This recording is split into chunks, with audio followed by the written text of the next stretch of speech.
I always do that. I'm a night rider. Every time that I go up past midnight, I swear I get higher. Swear I gotta get higher now. I'm a night rider. Every time that I give what I got, I supply that fire. I supply that fire. What is going on, bookworms, and welcome back to another episode of Bookmarks with Bump. And this will be hopefully the last of the banked episodes. As you're hearing this, I believe it is it's the 30th of March. The last weekend of March as you're hearing this. I should be fully moved in to my wonderful new apartment. I should be full of internet, bandwidth, waves flying around, bouncing off the walls inside of my apartment. And I'll be all set up and squared away with a little bit of a studio space that's just a tad better than the space I've got now. Nonetheless, I am extremely grateful to be where I'm at, but this is a future from the past. Here we are. It's not even my birthday yet. It's March 14th. This is done 16 days in advance, so anything topical that pops up, I'm so sorry that I missed it. But as always, Bookmarks with Bump is a fun, motivational, idiotic podcast where I go through my threads from Twitter that I've had bookmarked and stored away and use my expertise as a sober, personal training tradesman who's navigating through life on a day-to-day basis, doing the best that he can, and striving to just be a little bit better than the day before last. So I'm here, and I'm coming from the past to talk about the future, which is kind of a nice segue into our first topic. Something that I know nothing about, economics. I know how to save money. I know how to make my money make me money. I know how to invest through my 401k and my IRA Roth, but what I don't know about is recession. And we've heard a lot in the last couple weeks about recession, the looming possibility of a recession popping up. The reception is still great, though. However, I found a thread quite a few weeks ago when I was scrolling through Twitter on the toilet at work. And I said, man, this would be a fun one to read, so let me pop onto the microphone when I have the time to do so. It's about one of my favorite countries, Norway. What do you hear when you hear Norway? To me, I hear beauty. Beautiful landscapes, beautiful people, beautiful food. I mean, they have great food regulations. You don't notice a lot of fatty boombatties coming out of Norway. But here in America, not the same, right? Nonetheless, we'll dive into what is the reason why I'm bringing up this topic. Why is this thread something that relates to us today, and what can we learn from it? What can we pull from Norway and how they did it? Norway, we did it. And what can we use from their tactics to help us get out of our own recession? Julian Ross put out a thread, and it starts a little something like this. In 1930, Norway was crushed by the Great Depression. Unemployment hit 40%. 1 out of 3 people fled the country. Today, it's the poster child of prosperity and happiness. Meanwhile, America isn't even the top 20 of what, prosperity or happiness, or both. Nonetheless, here's how Norway rebuilt happiness from nothing. Their first picture is a picture of men on boats. Their next picture is a picture of 4 beautiful blonde women holding up Norwegian flags, smiling. These are genuine smiles, too. They're all laughing. What a great group of friends they got together here. Nonetheless, the thread goes on to say, Norway's economy was destroyed after the Great Depression. 90% of their banks failed. Soup kitchens fed 100,000 people daily. That's crazy. To put that in perspective, my time during COVID at the Torrington Soup Kitchen, we probably fed about 200 meals per meal. So 200 people out of a city of a population of 40,000.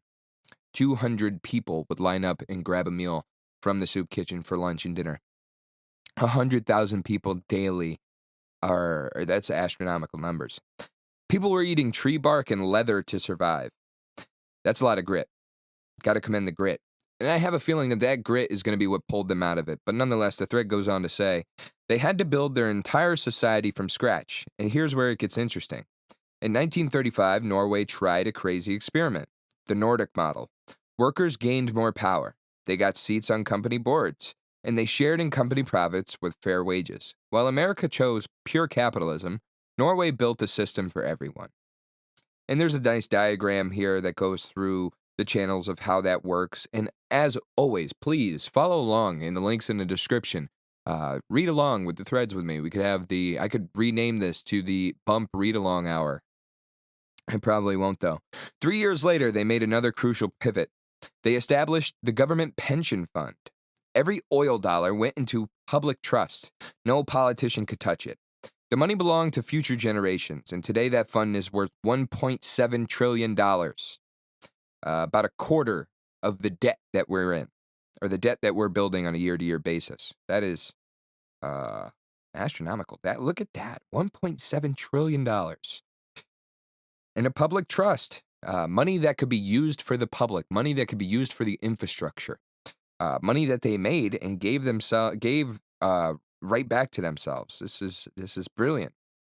The thread goes on to say, but the real magic was education. Norway introduced free public education for all in 1945. But their goal wasn't just to make people smarter. They wanted to eliminate the inequality in Norway, and it worked. Community became Norway's core. Most countries glorified competition. Norway chose cooperation instead. It takes a village. Universal health care for all. Free education through PhD. Wow. So not just public education K through 12. They're going all the way. If you want to get a doctorate degree, here you go. Thank you for showing the ambition. Thank you for showing the gumption to go ahead and do something with your life that not everybody is made out to do. But if you decide that you have that in you, we're going to give you a pathway to get there. This is something that I 100% believe in. 49 weeks of paid parental leave. They weren't just rebuilding an economy, they were rebuilding trust. By 1957, they discovered the Nordic work model. 37.5-hour work week, unlimited sick leave, no emails after 5 p.m., and 5 weeks of paid vacation. It's a system that prioritizes happiness over hustle. Well, what is one thing you think you might realize when you prioritize happiness over hustle? In my mind, it tells me I'm more inclined to hustle. And that's kind of where I'm at in my career. If you've been following along, you know that I've had one day off in the last, today is the 30th of March, that would be 71 days. But nonetheless, I believe that I am really happy doing what I'm doing because I'm doing it well and I get commended for the work that I do well. I get congratulated when I succeed on something I've had a hard time with, and I'm happy at my job. And I think that makes me more inclined to work my ass off. The thread goes on to say, but they still had to lower the depression rate. They created a new approach to mental health, free therapy for all, work stress counseling, family support services, nature therapy programs, and depression rates dropped 63% in 20 years. By the late 20th century, Norway had one of the most equal societies in the world. Crime rates dropped, best work-life balance, lowest income inequality, trust in government increased. When wealth is shared, societies grow stronger. But here's what most miss. Norway built these systems in the 1930s when they were poor. They chose to help everyone instead of making a few people rich, and this one choice changed everything. Norway proves that trust builds wealth, nature heals society, and community drives happiness. And community might be more important than ever.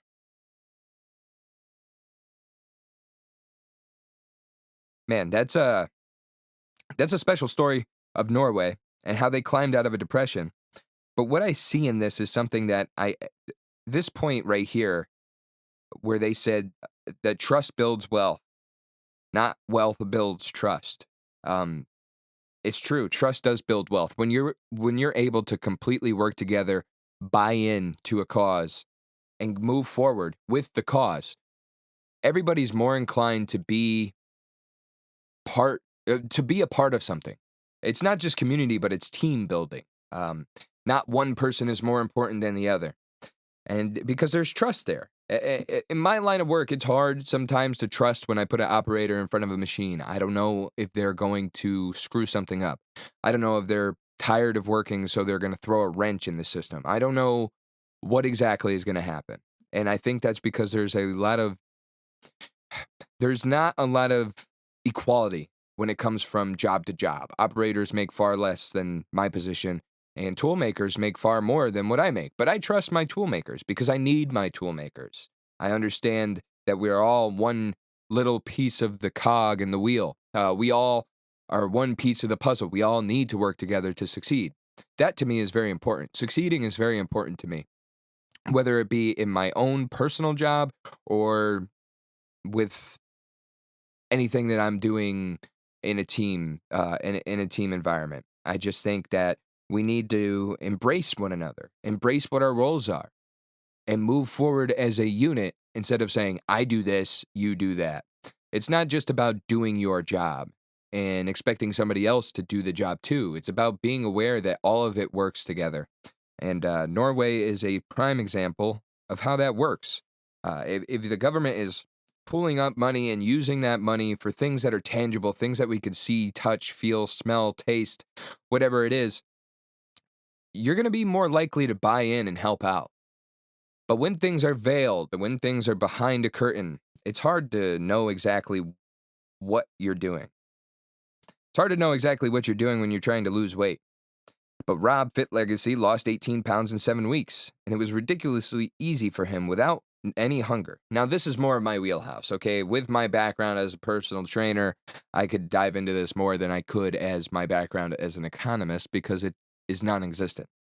Nonetheless, these were his daily meals and training routine. His breakfast was 220 grams of skyr. This is one of these Greek yogurts with a Viking name. And 35 grams of whey protein, 5 grams of cocoa powder. Combined in a bowl with water, it gets him 50 grams of protein at 6 a.m. for 400 calories. He can also add fruit, but he takes his daily creatine mixed into this too. His lunch, there are options. And the most common lunches for him are a roast beef sandwich. He's been buying slices of beef from the deli counter. He'll have about 150 grams of this in a sandwich with some horseradish, 58 grams of protein, and 450 calories. And that sounds kind of disgusting. Or he has poached eggs on toast. Here we go. 5 large eggs poached on 2 slices of whole wheat toast. 47 grams of protein and 579 calories. Sometimes he adds Marmite. This guy is foreign. Another one is a chicken sausage omelet. 200 grams of liquid egg whites, 2 whole large eggs, 2 chicken sausages by Heck. What the heck is that? 47 grams of protein and 314 calories. That's what it is. You can add onions, peppers, mushrooms, etc., whatever you want in that omelet as desired. He eats a lot of different things for dinners. Typically, he has a lot of calories left in his allowance, but he has about 50 to 60 grams of protein left to hit for the goal, which is something he does easily. An example is chili. Chili with brisket, chili with rice, or without any rice. Looking for 70 grams of protein and 600 calories in that chili. He's got some chicken curry that he makes up for about 50 grams of protein, 400 calories. Sometimes he'll just have a simple oven-roasted chicken breast with some sort of spice rub on them. You gotta have the seasoning. Or steak and fish. He'll have sweet potatoes, salad, some kind of green vegetable with it, looking for 50 to 70 grams of protein and 500 to 600 calories. The caloric goal he's aiming for is 1,800 to 2,000 per day, and it should be based off your body weight and movement levels. It'll get you into a significant calorie deficit, which is sustainable. You shouldn't be losing more than 1% of your weight per week consistently. You shouldn't be losing more than 2 pounds a week, realistically. Especially if you're somebody who's 200 pounds. I mean, that's 1% of your body weight right there, 2 pounds. A lot of this you see when I laid out what the foods were, they were weighed in grams. And when you first get into your fitness, when you first get into tracking your calories and finding out what your caloric goal is and how you should reach there, the best way to do that is by weighing your food. And you'll weigh your food for months. And listen, if your friends are over and they see you doing it and they call you weird, you are. You are. And it's okay to be weird. What is normal? Normal is something that's unattainable. Normal is something that's completely subjective. And sometimes normal is disgusting. So if you want to be normal and just stuff yourself until you feel completely full and you can't move, go for it. But you're not going to like how you feel the day after, and you're not going to like how you look in a couple of weeks. Sometimes we got to dial in and do things a little bit outside of the box to fit into a box, to be quite honest. The training that he would do is very minimal when he's losing fat. He's trying to provide just enough stimulus to maintain muscle and let the diet do the work for the fat loss. If he needs to burn more calories, he'll walk more, which I suggest for a lot of people who are trying to lose weight. Running can be very strenuous. Running can be very stressful, time-consuming, and draws a lot of energy. And sometimes what that does is develops more cravings for you, whether it be late night or anytime throughout the day. You'll just want more. You'll need some more sustenance.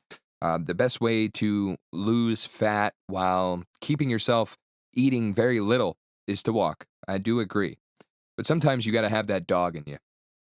Anyway, his lifting routine goes as follows. He has an upper A, which is a neutral grip chin up. That's where you have your hands, when your palms are facing the sky, your hands are supinated. When your palms are facing down, they're pronated. Neutral grip is when you have like a hammer fist. Incline Smith machine press and incline cable flies. He has a lower A, which is a safety bar squat and a Romanian deadlift. All very simple, compound movements that hit a large target of muscle groups. I mean, when you do the neutral grip chin-ups, you're working out your arms, you're working out your back. Incline Smith machine press, your shoulders, your chest. Incline cable flies, lower chest. And your abdomen is engaged throughout all these lifts, squats, and deadlifts as well. Upper B, chest supported cable row. Cable lateral raise and lat pull down, where he's doing shoulders and back. Lower B, Smith machine Bulgarian split squat. A very, very quad dominant exercise. It's great for flexion in the ankles. It's great for mobility in the hips, and it's great for strength in the legs. Barbell hip thrusts, more strength in the legs, giving you that posterior chain activation. Great to build the butt up. Everything is done for 2 sets to 0 reps in reserve, stopping when I know I'll fail the next rep unless I change my form. Usually working with weights that get me between 6 to 12 reps. And that's it. It's simple. The secret is consistency. And the secret isn't even a secret. I've talked about it for seemingly 42 weeks now, where consistency is the key. And it's not just the key in the sense of starting the car and keeping it moving. It's the key throughout life. When you get into a fitness-based goal, when you get into a weight-based goal or a health-based goal, you have to realize that you're not going to work for a year and be exactly where you want to be and let it go. It's something that you have to work out for the rest of your life. When I started working out, what seems like six years ago now, like right around this time, I started working out, just doing push-ups and sit-ups, and I didn't really have a goal necessarily. I just knew that I wasn't in shape and I wanted to get into it. Did I think I'd be doing it for the rest of my life? No, I really didn't. But what I found from exercise, what I found from what I was able to share by sharing my knowledge of exercise, sharing my transformation from how I went from a fatty to a hottie, all of that inspired me to just keep it moving. And here I am now, 6 years later, working out harder than I did when I started. You're going to fall in love with it, especially when you see the results that you have always wanted. And it becomes less about the results and more about the feeling. I also have one last thread here, and I'll let you carry on with your beautiful Sunday, the last Sunday of March, which was in like a lion and out like a lamb. Where I sit right now, halfway through March, we're getting into 60-degree weather, sunshine. It's been beautiful the last few days. I spent a lot of time outside. I'm working on bronzing my skin back up after my pale paste had taken over for a while there. And this is just the fulfillment period of life when the weather comes back and the trees come back, and it's just a beautiful, beautiful way of living. And another beautiful way of living that I've become quite fond of over the last few years is the Japanese culture. I'm very fond of how the Japanese they're so private but welcoming. They keep to themselves, but they make you feel involved. I think that Japan is one of those countries that's Japan. I don't think that. I know that Japan is one of those countries that's on my bucket list to visit. I'm fascinated with their culture, their architecture, their way of life. And I have 6 Japanese secrets to live a long and happy life from Seek Wiser. Number 1 is to find and follow your ikigai. Ask yourself these 4 questions. What do I love? What am I good at? What does the world need from me? And what can I get paid for? All of those things combined will equal your ikigai, which I believe is your purpose or your calling. Number 2 is to take it slow. Be passionate about everything that you do. Be relaxed and enjoy all that you do. Celebrate all the time, even the little joys of life. Slowing down is a conscious choice, and it's not always an easy one. Yeah. There is nothing wrong in enjoying life's pleasures. Separate what is an actual pleasure from a poison and buy into that. The pleasures aren't the pleasures that they're selling you. The pleasures is what life tells you is a pleasure. So take it slow and grasp onto that. A lot of times, especially in a lifestyle like mine, it always seems like I'm going. And for the most part, I am. But I realize when I act accordingly in a calculated manner, that's when I get the most done. Number 3 is don't fill your stomach. Eat only until you're 80% full. There are ways to get started by eating slowly, focusing on the food, and using small vessels. That's why chopsticks exist. Number 4, surround yourself with good friends. Friends affect your health even more than your family. The key is to have 3 or 4 good friends that care for you the same way you care for them. And thinking about what you can do helps the people closest to you be happier. Number 5 is to smile. One of the secrets of a long life is smiling and having a good time. Cheerful attitude is always very relaxing, not just to the people around you, but to yourself as well. The truth is, it takes 46 muscles to frown and only 17 to smile. People who smile seem more trustworthy and are rated higher in generosity. Probably because they're more likely to be asked for things. Be welcoming, be inviting, be somebody that you would want to hang out with. That's what I get from that. Number 6, and the last one. Reconnect with nature. Oh, this is huge. Anybody who wants to grow old needs an ikigai or reason for living. Gardening gives you something to get up for every day. Being in nature, living near nature, or even viewing nature produces a cascade of positive emotions, and there's nothing that I agree with more, especially when I start my day at 4 a.m. I go to work, and from 5 to 2:30, I'm inside. When I break out and start my run, and I'm running on the trails, and I'm running over rivers, and I'm running through forests, the joy of life hits me in those 30 to 45 minutes. It's overwhelming when I'm done with a run. It's not just the endorphins from the run. What it is everything that I just took in, all of the sensory stimulus that I had just encountered on my run, on my trek and my journey through my training for the day, my mileage for the day. That does so much for me in every aspect of life. It's immeasurable. And if I know that not everybody can run, but if you can take some time to go outside, go for a hike, go for a bike ride, paddleboard, kayak, do whatever you can by the water. The water is so calming and peaceful. I think that it's something that's going to promote a better way of life for you, especially if you find yourself having difficult moments out there.